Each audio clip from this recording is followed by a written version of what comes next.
திருநெல்வேலி மாவட்டம் வள்ளியூர் அருகே தனியார் சொகுசு பேருந்து கவிழ்ந்து விபத்துக்குள்ளானதில் 2 குழந்தைகள் உட்பட 10 பேர் உயிரிழந்தனர். நாகை மாவட்டம் காரைக்காலிலிருந்து சுற்றுலா பயணிகளுடன் சொகுசு பேருந்து ஒன்று நேற்று இரவு திருவனந்தபுரம் நோக்கி புறப்பட்டது. திருநெல்வேலி மாவட்டம் வள்ளியூர் அருகே பிலாக்கோட்டை பாறை என்ற இடத்தில் இன்று அதிகாலை சென்று கொண்டிருந்த போது திடீரென சாலை தடுப்பில் மோதி பேருந்து கவிழ்ந்தது.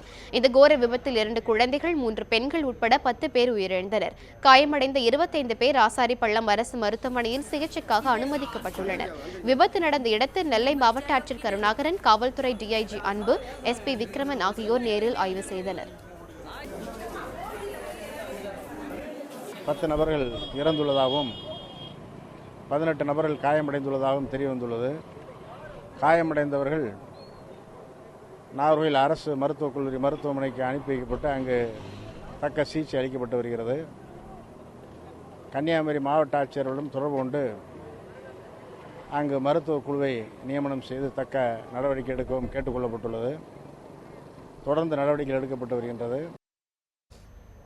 பல்கில் உட்காந்துருந்தோம், சத்தம் கேட்டவங்க தான் நாங்கள் ஓடி வந்தோம். நாங்கள் வரும்போது யாருமே இல்லை. அதுக்கப்புறம் நாங்கள் தகவல் எல்லாத்துக்கும் கொடுத்து வந்ததுக்கப்புறம் மீட் பண்ணி எல்லாருமே பஸ்ஸுக்கு அடியில் சிக்கிக்கிட்டு இருந்தோம். தூக்கமின்றி பேருந்தை ஓட்டுநர் இயக்கியதே விபத்துக்கு காரணம் என்று தகவல்கள் தெரிவிக்கின்றன. இதனிடையே காயமடைந்தவர்கள் அனுமதிக்கப்பட்டுள்ள ஆசாரிப்பள்ளம் அரசு மருத்துவமனைக்கு கன்னியாகுமரி மாவட்ட ஆட்சியர் சஜன் சிங் சவ்வான் நேரில் சென்று பார்வையிட்டார்.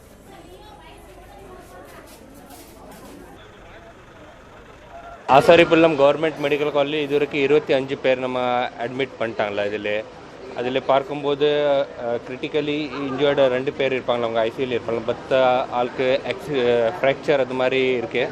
எல்லாம் மெடிக்கல் டீம் ஃபுல்லாக ஃபில்லிங் இங்கே அவைலபிள் இருக்குது. அவங்க எல்லாருக்கும் ட்ரீட்மெண்ட் நம்ம ஆரம்பிட்டாங்களா. அண்ட் டெட் பாடிஸ் வந்துட்டுருக்கே இருக்குது. அங்கே ரிலேட்டிவ்ஸ்க்கு நம்ம எல்லாம் இன்ஃபார்ம் பண்ணுறோம். கலெக்டரை திருவேந்திரம்க்கு கான்டாக்ட் பண்ணிவிட்டு அந்தந்த ரிலேட்டிவ்ஸ்க்கு நம்ம கான்டாக்ட் பண்ண ஆரம்பிட்டாங்களா. இதில்